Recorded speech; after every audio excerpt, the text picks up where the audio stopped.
Grabar. Grabar. Ok, parece que... A ver, ahora aparecerá si está grabando. Bien, gracias. Ahora sí está grabando. Teníamos algo que ver. A ver qué teníamos.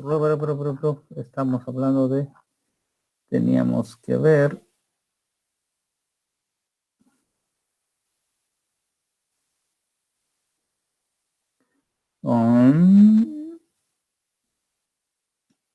¿Qué era el último que estábamos viendo? Ethernet, tarea 10, había una tarea 10, ¿no? Hoy ya vimos la tarea 10.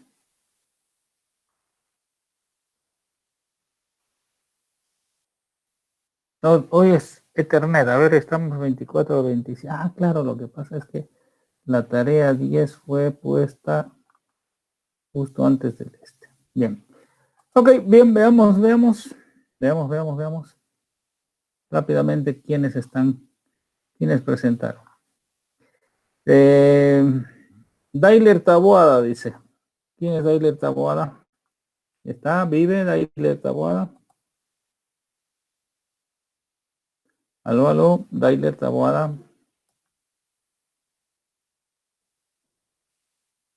Vamos a esperar un par de minutos más antes de ponerle mala nota. Dailer Taboada.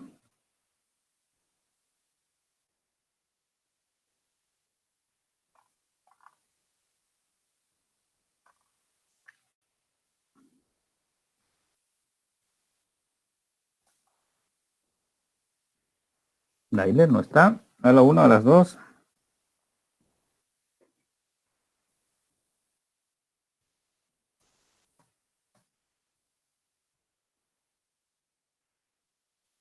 Ok. Vamos a otra persona entonces que presentó. Diana Erika Montaño Flores. ¿Está?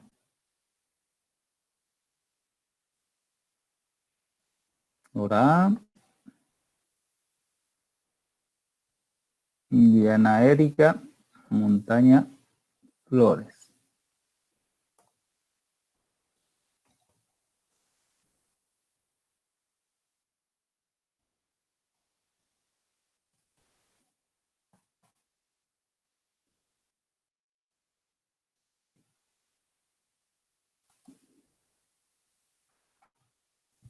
Bien.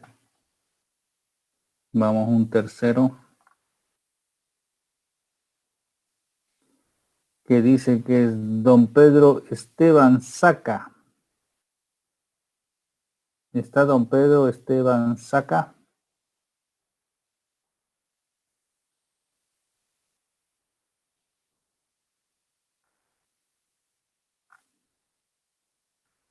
¿No hay? Interesante. Nadie de los que he llamado está.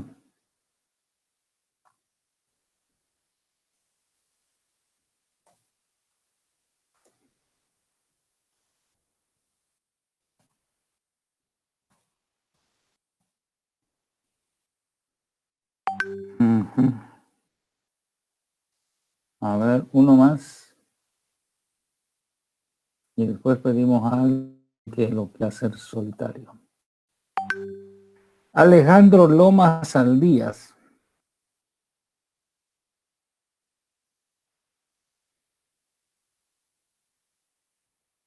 Hola, hola. ¿No hay? Alejandro Lomas Saldías. Sí, estoy.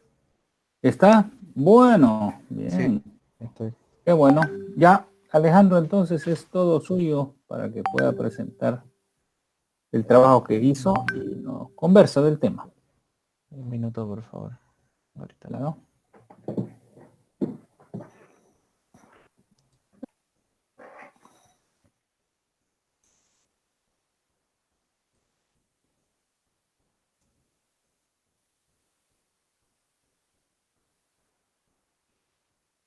Le comparto pantalla, ¿no, ingeniero? Para verlo. Comparta pantalla y póngase su video para que todo el mundo lo conozca y cuando esté exponiendo, ¿no? Ya.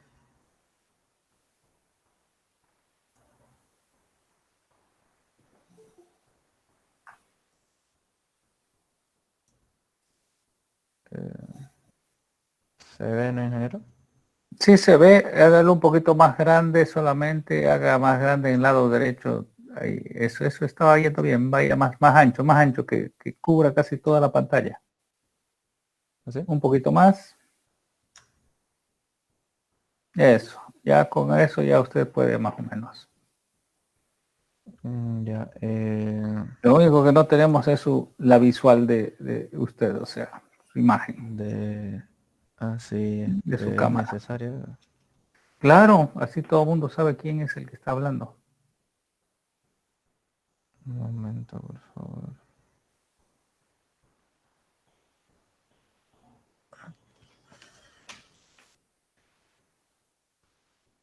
Eh, Ratito, ahorita vengo.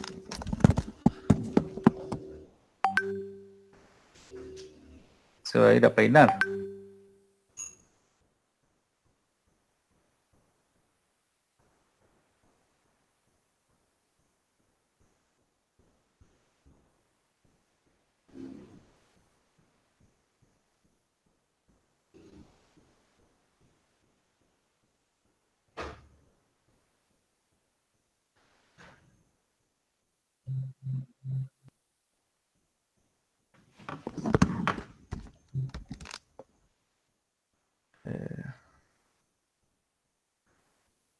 Eh, Pasa que mi teléfono no tiene los servicios de Google, entonces no puedo usarlo de cámara.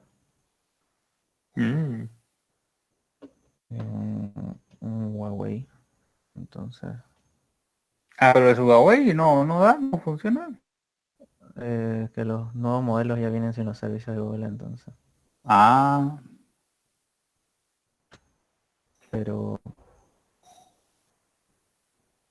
no sabría cómo compartir la pantalla. Va, ya, pero digo, bueno, hacemos con el tema. No, entonces no lo vamos a conocer porque vamos a hacer.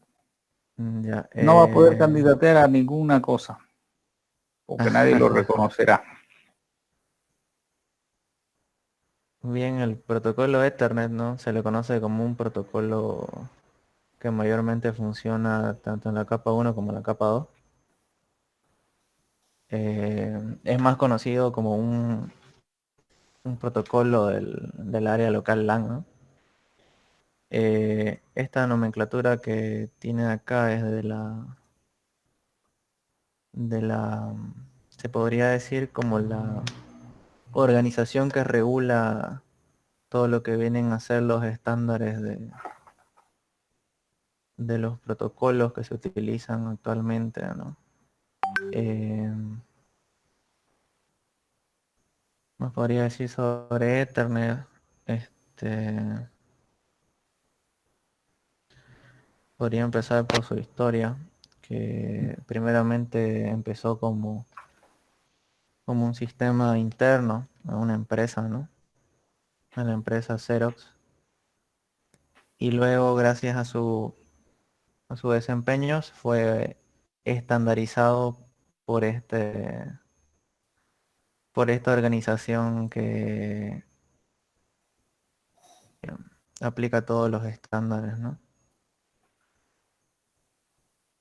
Mm, Mayormente Ethernet se lo atribuye a la LAN, pero también puede utilizarse en el Wi-Fi, ¿no? También está presente en lo que es la tecnología Wi-Fi, la que se conoce como WLAN. Entonces conocemos al protocolo Ethernet como el protocolo que nos permite el intercambio de datos entre terminales. Terminales conocemos a todos los dispositivos finales, los ordenadores, impresoras, servidores y distribuidores. Entonces, este, este estándar de Ethernet, el cual se utiliza actualmente, que es el 802.3. Sin embargo, en la tecnología Wi-Fi, que sería la WLAN, tiene diferentes tipos de tiene diferentes tipos de tecnologías, ¿no? Que se podría apreciar más abajo. Exactamente aquí, donde se compara todos los estándares que existen de Ethernet, ¿no? Que son mayormente basados en la velocidad en la que pueden ser transmitidos los datos y por el medio por el cual los datos son transmitidos, ¿no? Aquí se los he ordenado por el año de publicación, donde al pasar de los años y con la aplicación de nuevos medios de transmisión, eh, se ve que las velocidades incluso van aumentando. Del 1983 al 1990 se nota que en 1992, donde hay una constante de 10 megas por segundo, para luego aumentar su velocidad en los consiguientes años, ¿no? Pero lo importante de este protocolo es que tiene una característica llamada CSMA-CD, que viene a ser el Carrier Sense Multiple Access y el Collision Detection, ¿no? Entonces, en una red de Ethernet se conoce que cada dispositivo se le asigna una dirección MAC de 48 bits que es única, ¿no? Del dispositivo, que es asignada por el fabricante del dispositivo. Eh, Cada fabricante de cada dispositivo tiene un número determinado de bits el cual se le asigna para saber que es de dicho fabricante. Eso, eso se puede saber en los dispositivos, ya pueden ser switches, routers, hubs también, como en su Wi-Fi, ¿no? Entonces, le estaba hablando de la característica esta del CSMA-CD. En español se entendería como acceso múltiple con escucha y detección de colisiones. El cómo funciona la detección de colisiones vendría a ser de la siguiente manera, ¿no? El dispositivo está listo para enviar un paquete, entonces escucha en el medio y verifica si es que el medio está libre. Si el medio no está libre, lo que hace es abortar el envío, ¿no? Pero si el medio está libre, entonces transmítelo y dice, hubo una colisión, vuelve a escuchar al medio, y si hay una colisión donde hay un problema de, en la transmisión de los datos, ¿no? Es decir, los datos no llegan a destino y lo que hacen es afectar o incluso se puede llegar a perder la conexión entre los dispositivos, ¿no? Pero en el caso de que no haya una colisión, la transmisión llega a estar completa. Entonces, ¿cómo se evitaría una colisión? Una colisión se evitaría si, por ejemplo, aquí tenemos una topología, tenemos un hub, un switch y un modem. Por ejemplo, aquí habría una colisión si tuviera yo, por ejemplo, otro, otro modem que funcionaría como router,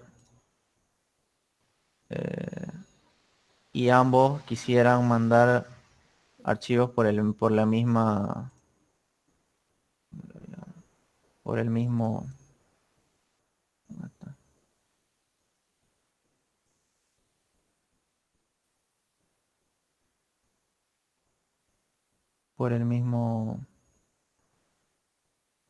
por la misma interfase. En el caso en el caso en el que los dispositivos, por ejemplo, el switch no sea un dispositivo de doble, se le dice,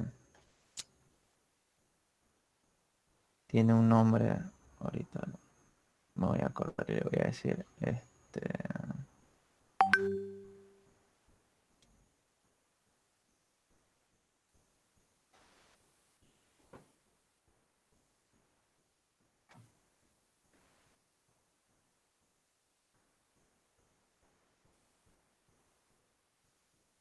eso mayormente ocurre, no recuerdo muy bien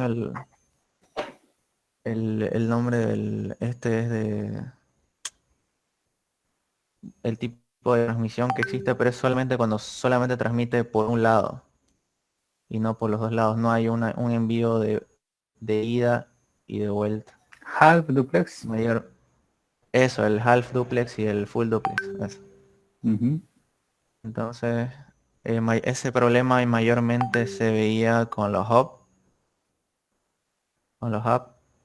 pero como los hub son como dispositivos que no son muy de uso en la actualidad, no hay muchas colisiones, pero eso no quiere decir de que no existan, ¿no? Se pueden dar colisiones con switches y con routers también, pero eran mucho más frecuentes con los hubs, este, pues debido al problema de que solamente eran half duplex y no full duplex. ¿Qué más? También en la tabla comparativa de las tecnologías y los conceptos de Ethernet, la LAN que conocemos como la área local dentro de un mismo área a nivel local. El switching que vendría a ser todo el proceso de conmutación que ejercen los switches. El control del flujo Ethernet, que vendría a ser la transmisión de datos en Ethernet. Cuando esta se detiene y que se logra mejorar una menor pérdida de datos, ¿no? Luego está lo que estaba explicando hace rato, el CSMA-SD, el marco de datos, que vendría a bien ser la dirección MAC, que es una unidad del protocolo de la dirección MAC, tiene información importante. La dirección MAC es la dirección única de cada dispositivo. El Power over Ethernet, donde ciertos switches poseen esta característica que pueden proveer de alimentación eléctrica a un dispositivo destino, como por ejemplo podría ser un teléfono, que es donde mayormente se utiliza. Luego los cables coaxiales que todos conocemos, cable trenzado, que es un estándar muy utilizado, el cable de fibra óptica que se está usando actualmente, el modo semiduplex que me dijo este ingeniero que es también conocido como el half duplex, donde la comunicación solo es posible en una sola dirección, por lo cual nunca se recomienda configurar en modo semiduplex en ningún dispositivo. Y el modo de duplex completo, donde hay una comunicación en ambas direcciones, ¿no? Como lo tratan todos los dispositivos actualmente, switches, router y también dispositivos finales como las PCs, ¿no?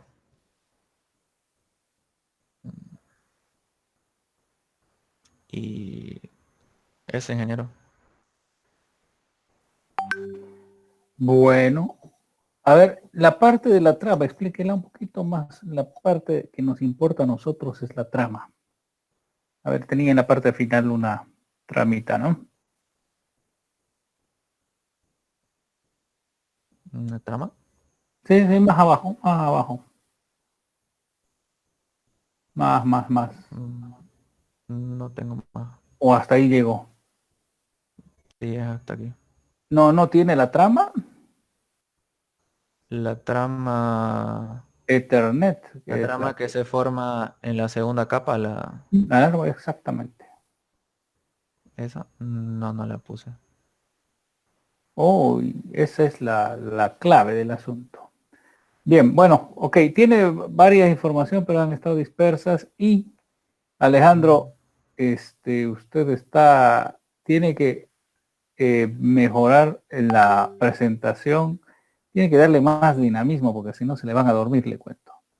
Sí, Ya. sí, sí. Así que esas son cosas que yo le aconsejo que tiene que ser más dinámico en el asunto, porque si no se le duermen. Ya, a ver, vamos a ver si alguien más lo tiene. A ver, mientras voy calificándolo a usted, ¿sí?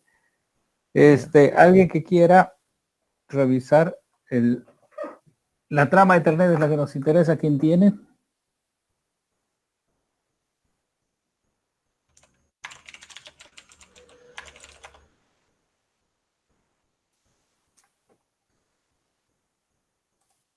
¿Alguien voluntario o involuntariamente quieren? Margarita, usted me suena que tiene el trabajo.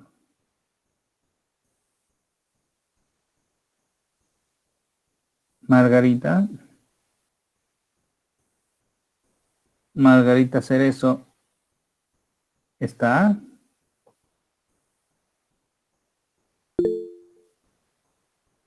Se encuentra fuera de casa. Bueno. Cristian,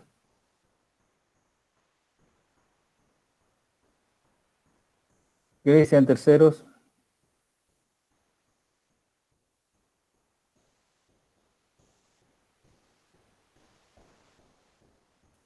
Hola, Cristian Terceros.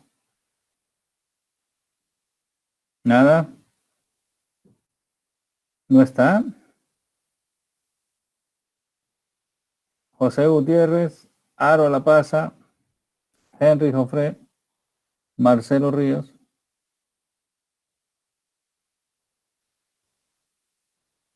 Hola, hola.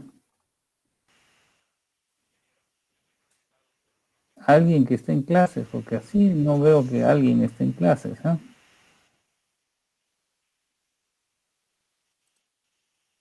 Rodrigo Duarte.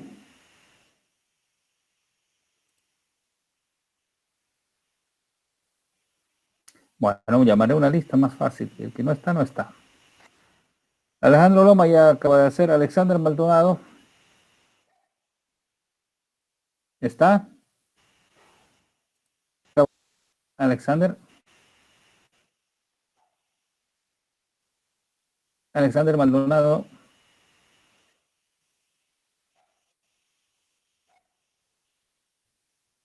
No está. Voy a tener que... Alexander Maldonado a la 1, a las 2. Bueno, no está. Carla Cruz. Carla. Buenas noches, no presenté el práctico yo. No presentó, pero eso no significa que no haya hecho el trabajo. ¿Lo hizo o no lo hizo? No lo hice, no tuve tiempo. Bueno. Ingeniero, Sí, bueno, a riesgo de yo hacer el ridículo, me ofrezco para presentar lo que investigué. pero no se hace el ridículo. Nunca se hace el ridículo cuando no. Lo digo Vamos. porque están todavía en modo vacaciones muchos. Bueno, ya. Todo el mundo está en modo de vacaciones por lo que veo. Vamos a tener que mirar porque si se ponen así, pues no tiene sentido. Con razón quieren grabar, digamos, ¿no? Para que después la miren la cosa. No vamos a grabar, va a ser una política. El que quiera venir a clases, que venga a clases, digamos, ¿no? Sí, yo creo que no vamos a grabar a partir de ahora, porque me parece que está siendo mal usada la grabación, digamos, ¿no? No importa, después lo miro, digamos, ¿no? Ok, vamos.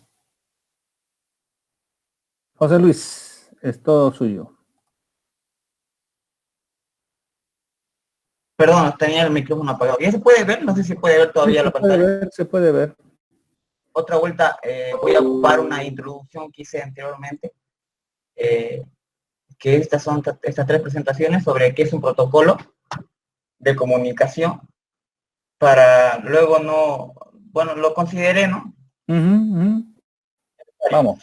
El protocolo de comunicación es un sistema de reglas que permiten que dos o más entidades, dichas entidades entre paréntesis, computadoras, teléfonos, etcétera, de un sistema de comunicación se comuniquen entre ellas para transmitir información. Aquí el tema del semáforo, la anterior vez no lo coloqué, no tenía un sentido, pero los colores de un semáforo sirven de protocolo de comunicación para la interacción con los automóviles, entre los automóviles, ¿no? Es una idea, es una analogía. Aquí sobre el protocolo de comunicación. Aquí estoy resumiendo porque ya lo presenté la anterior vez en otra presentación. Las palomas mensajeras.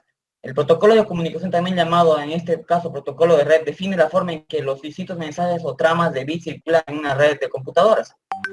En este caso, una paloma mensajera es una analogía, porque aquí hay unos ejemplos, como el tipo de paloma mensajera, Bravía, Zurita o Torcaz, el cifrado del mensaje, cómo va a transportarse el mensaje, el tiempo de espera antes de dar a la paloma por perdida. O sea, son unas ideas análogas al modo de transmisión en que se usan las palomas mensajeras, y estos son, a decir así, como los características que tiene el protocolo, los protocolos del mensaje, ¿no? De envío del mensaje. Si el protocolo sobre palomas mensajeras permite definir la forma en la que una paloma mensajera transmite información de una ubicación a otra, es decir, las características, ¿no? Todos los aspectos que te vienen en la comunicación. Y aquí vamos al protocolo de Ethernet. Para eso previamente expliqué qué es un protocolo. Es un estándar de redes de área local para computadoras. Así a secas. Ethernet define las características de cableado y señalización a nivel físico, del nivel físico y de los formatos de tramas de datos del nivel de enlace de datos de modelo OSI. Los cables de coaxiales son la razón, el nombre que lleva este protocolo. Estuve revisando el video del licenciado, del doctor Montañana, que habla sobre la historia de por qué, cómo surge Ethernet, ¿no? Que se basa, la idea principal era del proyecto Aloha, de las redes Aloha, ¿no? Creo que eran unas redes de comunicación que se crearon de sistemas de comunicación en Hawái, si no me equivoco, no. Sí, en Hawái, de sistemas de radio eran, ¿no? De radio, exactamente, que hay toda una historia de sucesos detrás ahí que son peculiares para mencionarlos, pero voy a ser un poco más incisivo y voy a dejar esos aspectos más de fuera. Formatos de la trama. Cuando se transmite datos a través de Ethernet, la trama Ethernet es la principal responsable de la correcta configuración de las reglas y del éxito de la transmisión de los paquetes de datos. Los datos enviados a través de Ethernet son transportados a través de la trama. Una trama Ethernet tiene un tamaño de entre 64 y 1518 bytes, dependiendo del tamaño de los datos que se debe transportar. Las tramas también reciben el nombre de frames. Dependiendo del estándar del Ethernet, las tramas de Ethernet se estructuran de forma diferente y pueden contener más o menos campos de datos dependiendo del protocolo de red. Aquí menciono unas cuantas que he estado investigando. El Ethernet 2, Ethernet 2 802.3 row, el Ethernet IEEE 802.3, el IEEE 802.3 SNAP y la VLAN 802.1Q, Ethernet 2 etiquetada. Ahora, aquí tengo la información disponible de cada una. Ethernet 2, por ejemplo. Aquí el frame, que en realidad correspondería a lo que se quiere enviar, ¿no? La información que se quiere enviar, el paquete de información que se quiere enviar. Y aquí estos campos de la trama añadidos. Debe tener, dice, al menos 64 bytes y puede tener un máximo de 1518 bytes, como lo había mencionado anteriormente. El paquete comienza con un preámbulo que controla la sincronización entre la emisora y el receptor. Y un SFD, Start Frame Delimiter, que define la trama. Ambos valores son secuencias de bits en el formato 101010. La trama que en sí contiene información sobre la dirección y de origen y destino, formato MAC. que esto es, creo que lo coloca cada fabricante. Estuve investigando sobre qué es una dirección MAC. Es un identificador único, ¿no? Información de control en el caso de Ethernet 2, en cambio el tipo de una especificación de longitud, seguida por el registro de datos que se envía, la data. Una secuencia de comprobación de trama, FCS, es un código de detección de errores que cierra la trama. Si no se cuenta con al preámbulo y al SFD, el paquete se completa con un interframe gap que define una pausa de transmisión de 9.6, creo que es microsegundos. Un microsegundo. Sí. Aquí el Ethernet 2, Ethernet 802.3 row, este paquete, perdón, lo cambié. Este paquete, esta aparente versión en bruto del paquete 802.3 fue lanzada por Novell en el nombre de Ethernet 802.3 antes del establecimiento generalizado de los estándares 802 de la IEEE y del popular protocolo IPX-SPX, lo que lamentablemente lleva a frecuentes confusiones con el estándar de la AAA y AAA. Para evitar estas confusiones, Novell añadió row al nombre. A diferencia del modelo clásico de Ethernet 2, esta trama define un final exacto para la secuencia de bits para el SFD. De esta forma, el receptor identifica el paquete de datos como estándar 802.3. Las tramas 802.3 row no contienen un identificador de protocolo, ya que Novell solo las puede utilizar para IPX. Además, los datos a transmitir siempre van predecidos de 2 bytes, que siempre están formados por 1. Esta es la única manera de distinguir un marco robo de otros marcos de la familia 802.3. Hay unas diferencias de acuerdo a... Yo presupongo que de acuerdo a cómo se va a utilizar, ¿no? Cada protocolo de cada tipo.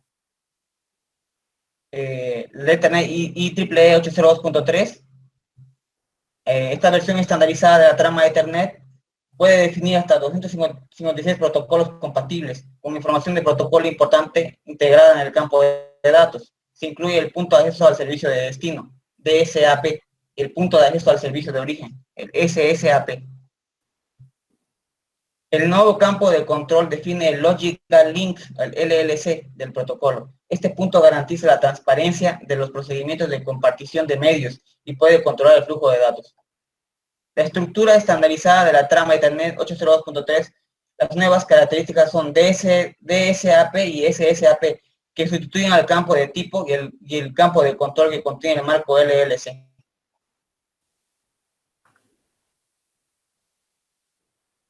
Aquí la Ethernet IEEE 802 SNAP, que se mencionó aquí arriba, que son las variantes. Las variantes de trama, entre ellos la excepción SNAP y la etiqueta VLAN. Aquí investigué esas dos más. Y con eso concluiría. El campo SNAP o Subnetwork Access Protocol es útil para definir más de 256 protocolos. Para ello se ponen a disposición 2 bytes para el número de protocolo. El fabricante puede integrar un identificador único de 3 bytes. A diferencia de sus predecesores, SNAP también garantiza la compatibilidad inversa con Ethernet 2, DSAP y SSAP, y el control son fijos. El SNAP es extremadamente versátil y hace posible la compatibilidad entre numerosos protocolos diferentes en una red. Sin embargo, el espacio para datos reales es ligeramente menor. Aquí lo pillé algunas descripciones de los bloques de trama, qué es lo que significan. Y eso sería todo, ingeniero. Bueno, a ver, en realidad lo que ha ocurrido es que durante todo el proceso desde que se creó Ethernet, que fue ¿en qué año? José Luis, ¿usted tiene? ¿Qué año se creó Ethernet? 1970, ¿no fue, ingeniero? 70.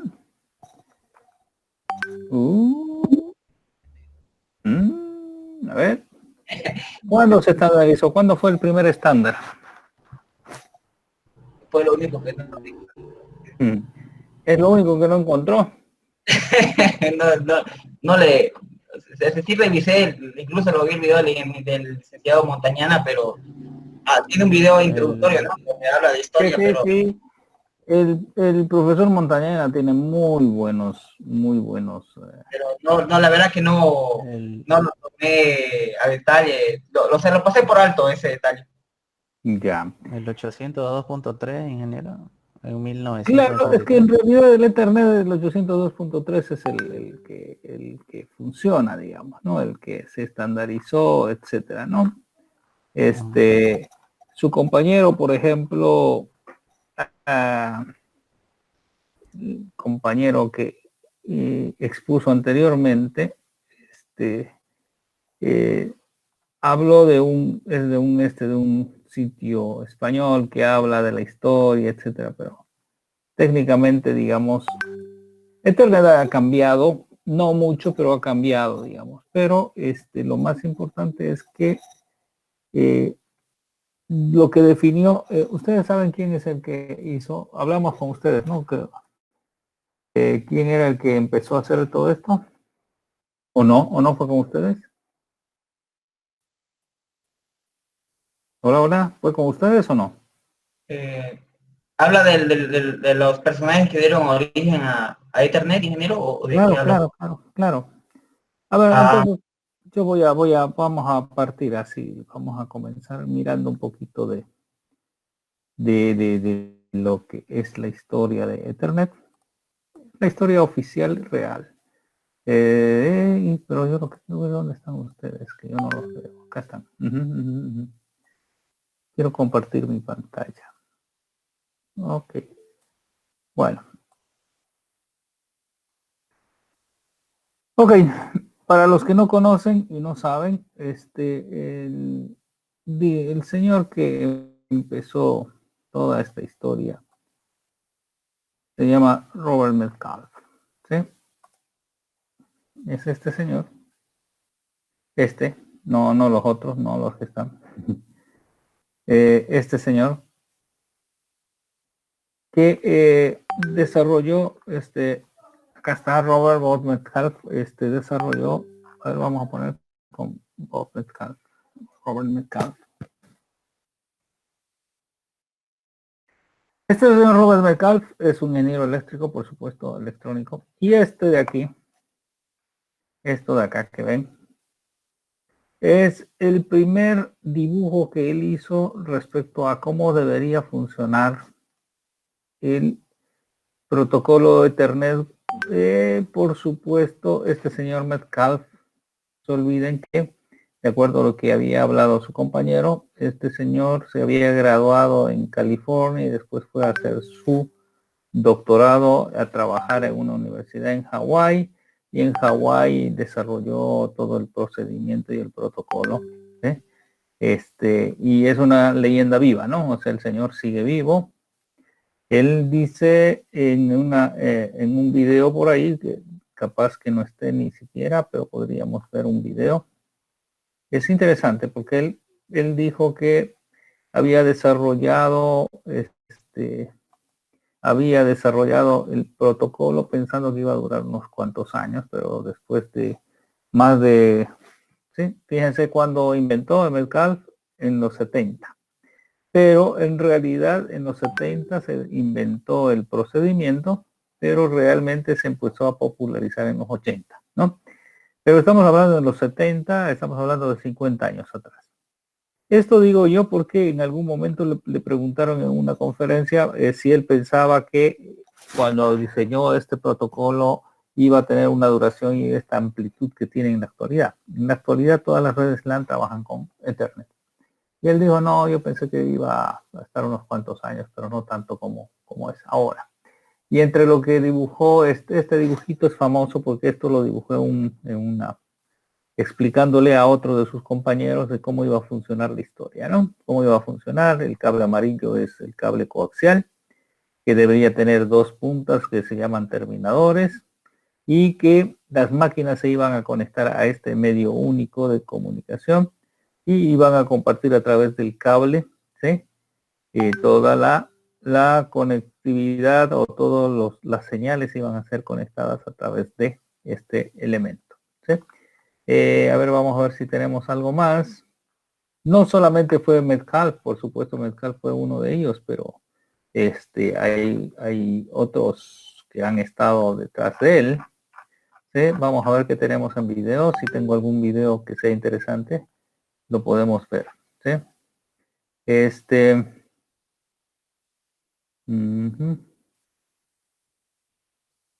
No, esto es mucho. Esto es mucho, 1 hora. Pero quizás todos conocen algo de inglés. Hola. Sí, ¿no? ¿O no? Bueno, hay algunas que van a estar.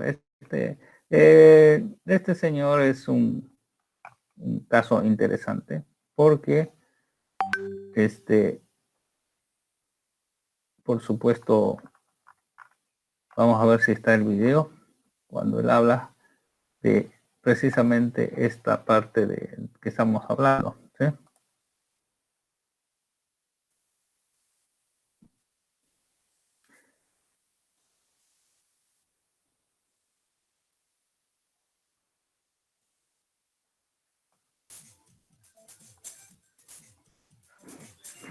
Bueno, aquí van a ver un poco de la historia de la computación, ¿sí? Yo les voy a comentar un poco para hacerlo más rápido, porque mejor esto es quizás interesante, porque esto es lo que ha sucedido. Estas son las primeras computadoras que existían, ¿sí? En la época, un teclado muy solvente, muy grande, las pantallas que no están como las pantallas que conocemos actualmente, sino que para hacerlo más grande lo ponían al revés. Lo interesante es que estas eran las máquinas que existían y estas son las máquinas que querían que se conecten entre ellas porque hacían ciertas tareas, ¿no? ¿Y con qué lo hizo este señor Metcalfe? Lo hizo con esto. Este es un cable coaxial grueso, se llama cable coaxial grueso porque es un cable, si ustedes se dan cuenta, es como una manguera de grueso y tenía unos artefactos gigantescos que eran los que servían para conectar la máquina. Esta es la máquina, lo que está aquí. Y entonces tenía un aparataje y esto de aquí abajo es lo que se conectaba en el cable en sí. Esto fue más o menos en 1973, ¿no?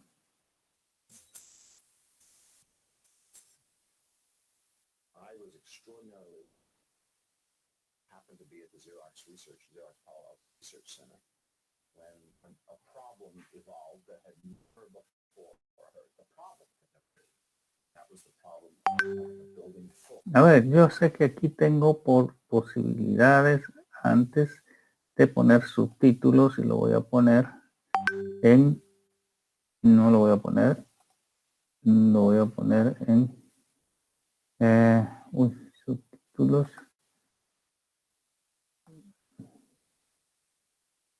Activar, ¿dónde está activar? A ver, vamos a ver que lo genere automáticamente. Vamos a ver qué tal lo hace.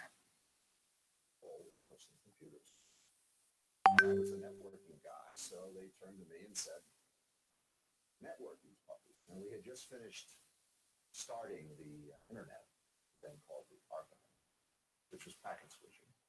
And it was pretty clear we wanted this network to wasn't yet called internet thing. So it would be packet switched, would be sure. At the same time, we were building, arguably, I don't want to get into that argument, the first laser printer, which had, in our case, the first one, whose name was EARS, that's a whole other story. It was a page per second, 500 dots per inch. If you do the math, that's about 28 megabits per second. So the existing methods of interconnection had a lot of problems. Bueno, yo los voy a más o menos guiar un poco del tema. Lo que está explicando él es que ustedes saben que este señor Metcalfe fue contratado por una empresa que se llama Xerox en los años 70. Xerox es una empresa que es especialista en fabricar impresoras láser. De hecho, en realidad, es una de las empresas más grandes que fabrica fotocopiadoras, las Xerox. Ustedes han debido mirar, ver, etcétera, y por supuesto unas impresoras empezaron en esos años ya. Esta empresa era muy dinámica y empezó a fabricar impresoras láser, lo que era una revolución para la época. Pero lo que acaba de decir don señor Metcalf es que no había método, no había forma de cómo alimentar los datos a esas impresoras, porque esas impresoras, al estar imprimiendo píxel por píxel, punto por punto, necesitaban velocidades de mínimamente 20 megabits por segundo para poder llenar y poder imprimir en esas impresoras. Y ese era el problema que ellos tenían. Xerox tenía un problema, tenían una impresora láser, pero no sabían cómo poder usarla porque no había un método para poder mandarle la información a la velocidad necesaria. Entonces ese era un problema, ¿sí? Entonces esa era la problemática.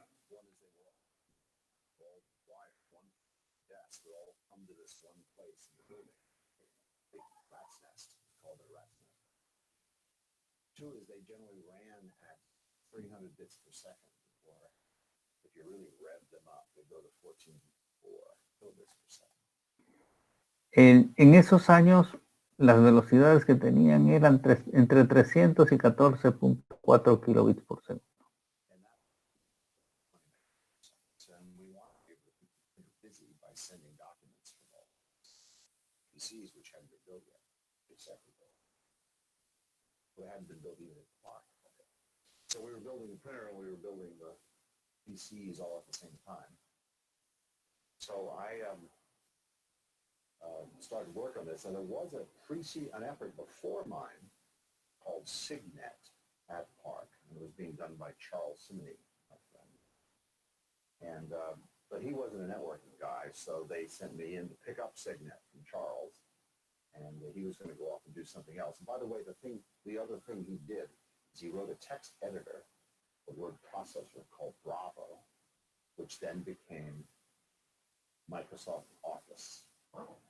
So Charles is a billionaire, and he's been to the space station twice, the International Space. So maybe I shouldn't have kicked him off Signet. Maybe I should have done Bravo. I don't know. Anyway, so I immediately decided that Signet, by the way, Signet stands for Simone's Infinitely Glorious Network, was in fact infinitely glorious and had too many moving parts to be a LAN. By the way, the word LAN wasn't invented until 1990, and this is still 1973, so the word LAN was way in the future, so that's an acronym. Anyway, the Signet had too many moving parts for a LAN. And it was in the course of investigating how to organize this LAN that I ran into quite by accident, by a packet radio network at the University of Hawaii. It was called the Aloha Network. And what was beautiful about the Aloha Network is it solved a distributed problem.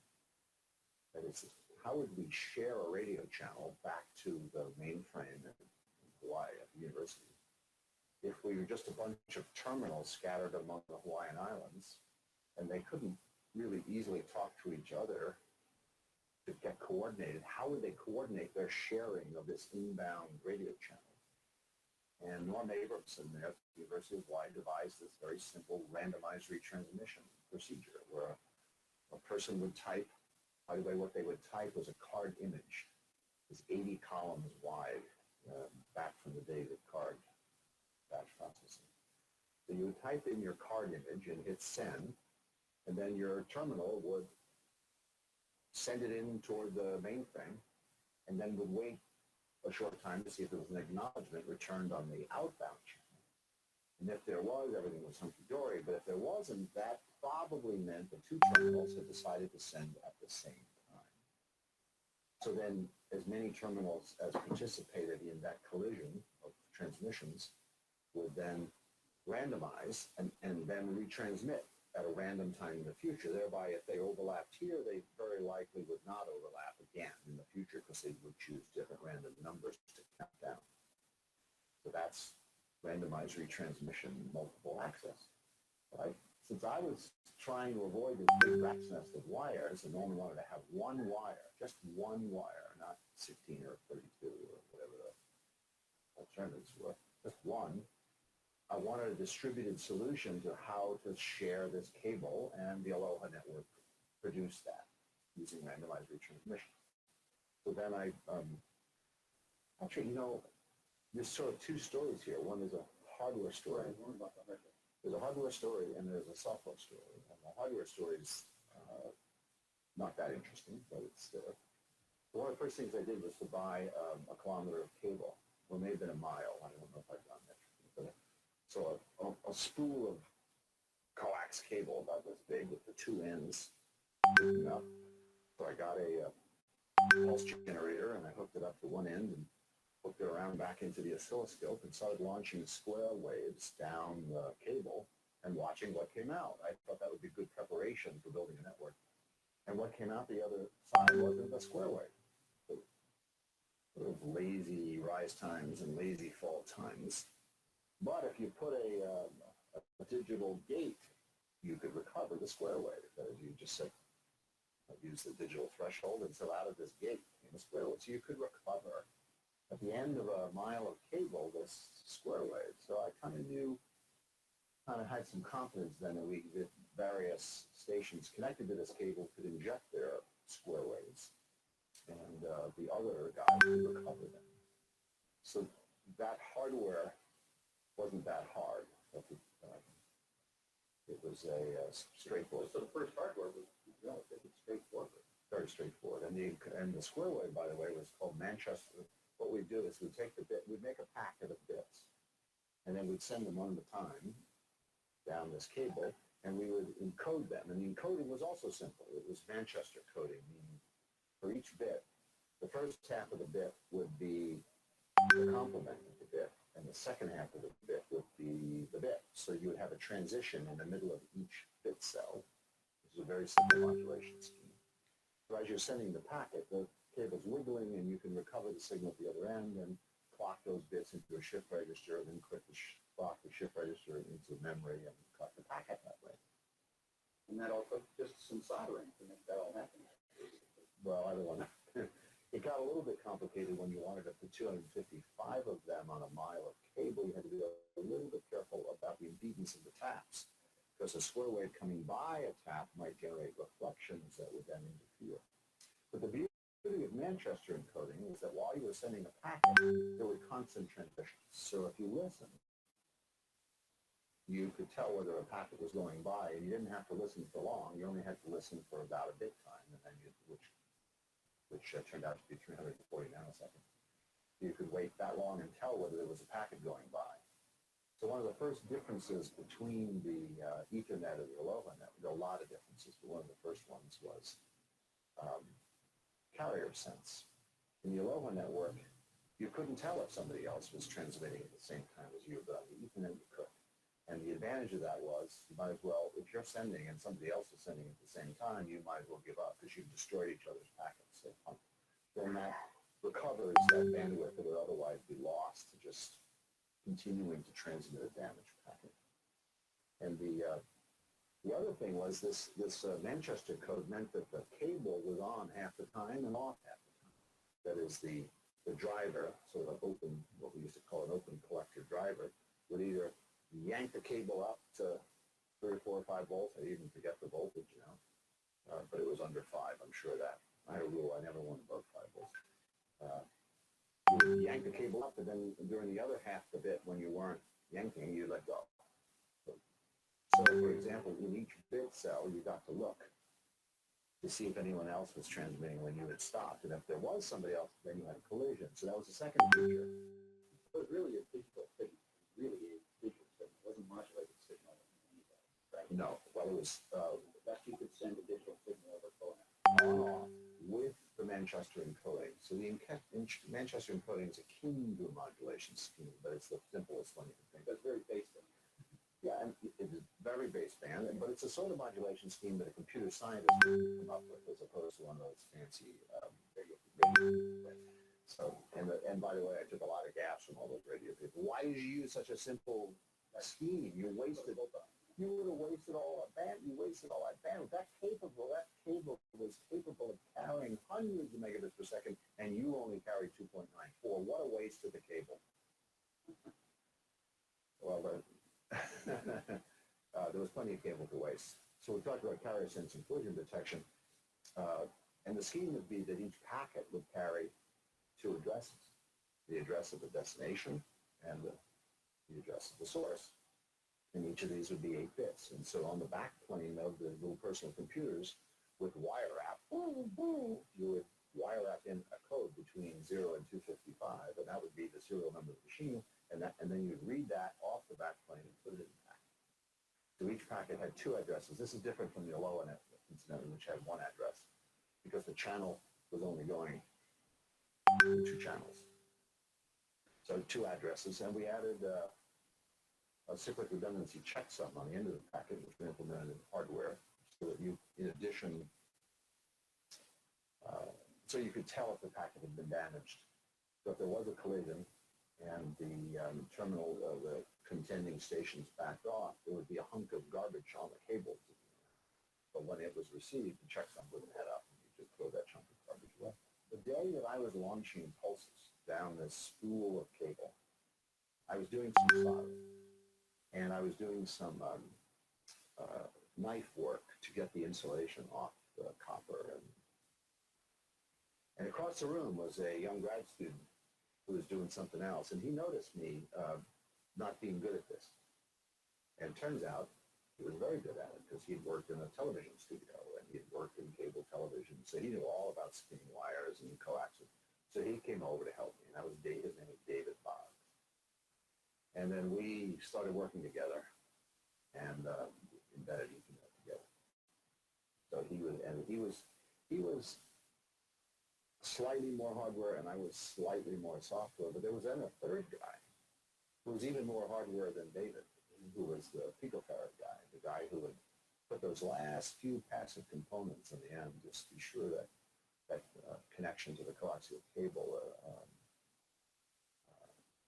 would be clean for transmissions.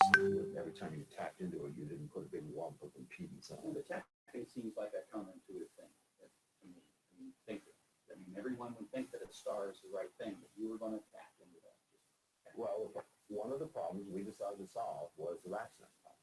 We did not want a RACSNet. Every time we installed a new PC, we'd have to home run a cable back to the RACSNet.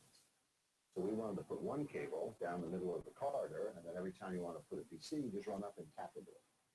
And we didn't want the network to go down while you were tapping into it, because we wanted 24/7 access to the network. So there had to be a way to tap into the network without bringing it down. So that led to a device we found in the cable TV industry. It was called a Gerald tap.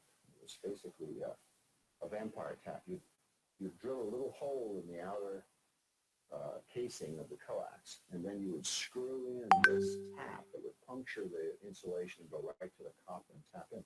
And you notice in that operation, you're not breaking the copper. So the network continues sending, you tap in, and you're now. So that came from the cable industry. It did. Oh.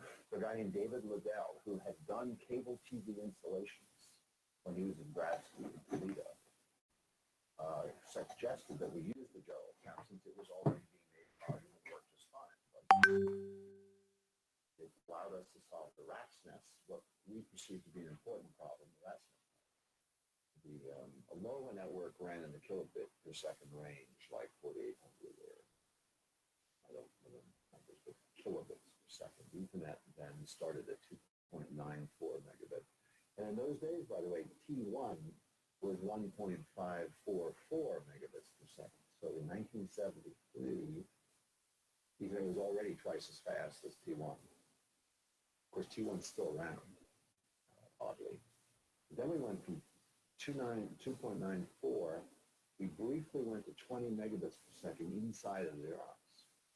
And then when we bumped into DEC and Intel for the standardization process in 802, we decided on 10. We came down from 20 to 10 so the chips would work. And then we went from 10, and later I helped found a company called Grand Junction Networks that introduced the 100 meg Ethernet. And I remember being at my coffee table in Palo Alto, it was. I forget the year. No, maybe it was in Woodstock. But we were trying to think of how we would make a faster Ethernet. And there's some math that shows that as you go faster, the efficiency depends on the diameter of the network. And as you go faster and faster, the efficiency goes down. The diameter of the network gets.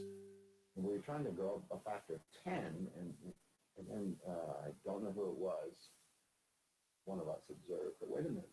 We've been assuming that Ethernet is a kilometer in diameter, but we're all going to hubs now, so that we only need 100 meters, not 1,000 meters. And that was the factor of 10 right there. So by changing the collision interval, you maintain the same efficiencies, theoretical efficiencies, by just assuming going 100 meters instead of kilometers. So that got us to 100 megabits per second, and now gigabit, 10 gigabit, which I guess is the mainstream now, and then 100 gigabit is now everything to run 100 gigabits per second.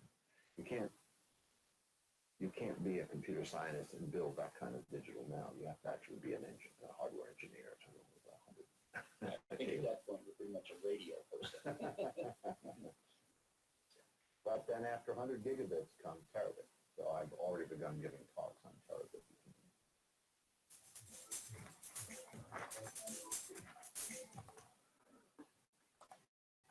Bien, no sé si algo pudieron entender.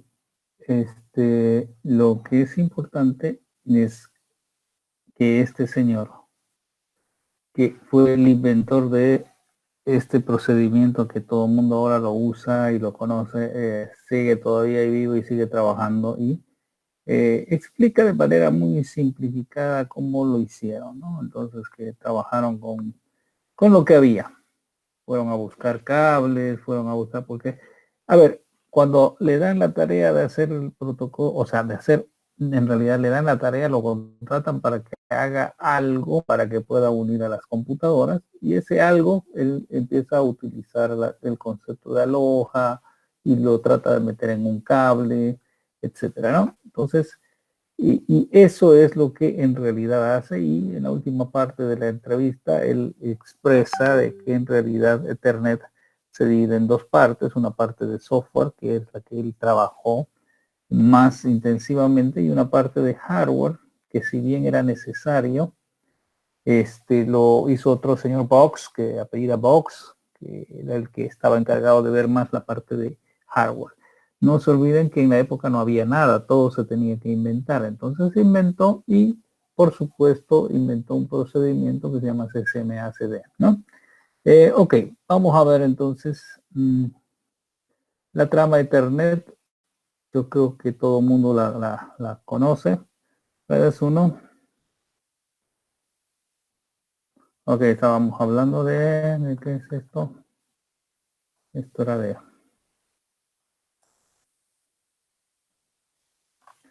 Oh, todo esto es uno de qué? De antes, no de ahora.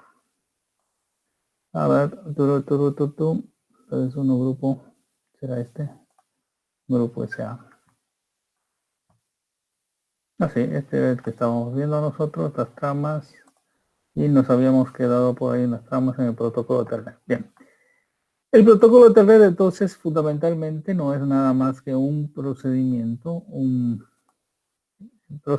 que tiene que ver con la forma como va a ser enviada la información. El señor Metcalf desarrolló todo a través de un cable coaxial grueso. Vamos a ver ahorita si podemos poner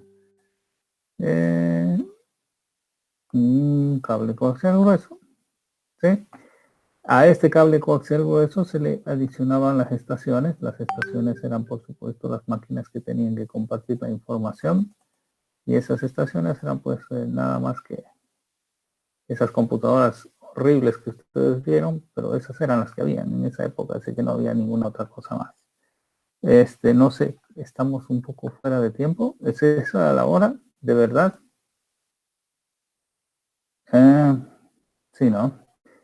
Bueno, me parece que estamos un poquito fuera. Yo les pediré, por favor, entonces, para continuar, vamos a hablar de protocolo de Ethernet. Tiene dos porciones, ¿sí? Yo de una vez lo pondré aquí. Tiene dos porciones. la porción de hardware que tiene que ver en la capa física y la porción de software. La porción de hardware tiene que ver todo lo que es capa 1. Y en la porción de software se divide en dos partes. Esto es soft. La parte de software, una de las primeras partes se llama MAC, Media Access Control, y la otra subparte se llama Logical Link Control. Al revés, si quieren ponerlo, lo podemos poner al revés para que lo pongamos en función de las capas OSI. Entonces, en función de las capas OSI, la primera parte, a ver, vamos a dibujar primero un cuadro, cuadro ahí. Sin relleno. Ok. Esto correspondería a la capa física y el software. En realidad, esta parte del software correspondería a la capa 2. ¿Sí? Aquí vendría a ser capa 2, pero la capa 2 está dividida en dos subcapas. En Ethernet están divididos en dos subcapas. Una capa que se llama Logic Link Control y otra que se llama Entonces esta será la tarea número 11. Ustedes van a hablar exactamente de todo lo que tiene que ver Ethernet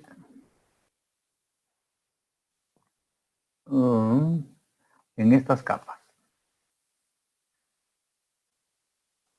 En las capas 1 y la capa 2. ¿Qué se hizo o qué hizo Ethernet en la capa 1? ¿Cómo funciona el hardware? El hardware, fíjense, ahí habló este señor Metcalf que dice que tenía que haber alguna forma de sincronizar. Habló de un protocolo que se utiliza que se llama Manchester, etcétera, etcétera. Habló de varias cosas ahí y además está en los textos, por supuesto, ¿no? La codificación de Manchester, ¿para qué? Para que los señores puedan Luego hay un espacio entre trama y trama porque para que no se confundan, hay una sincronización, hay un preámbulo, todo eso tiene que ver con la parte del hardware y capa 1. Pero hay otra parte que es la capa 2, que es la capa lógica, que esa es la capa que tiene que ver más con el software. Entonces, este será el trabajo en la tarea número 11. Hablar del protocolo de Ethernet, pero ya en detalle sobre estas capas o subcapas, como quieran llamarse. ¿Ok? Yo los dejo ahí porque parece que nos excedimos un poquito de tiempo. Pero bueno, así es. Algo avanzaremos para la próxima clase. Bien, señores. Yo les agradezco y cuídense. Vamos a estar conversando. Entonces yo voy a publicar ahora mismo esta tarea para que sea presentada el día miércoles. ¿Ok? Tengan buenas noches, jóvenes. Hasta luego, ingeniero. Buenas noches. Buenas noches. Estén bien.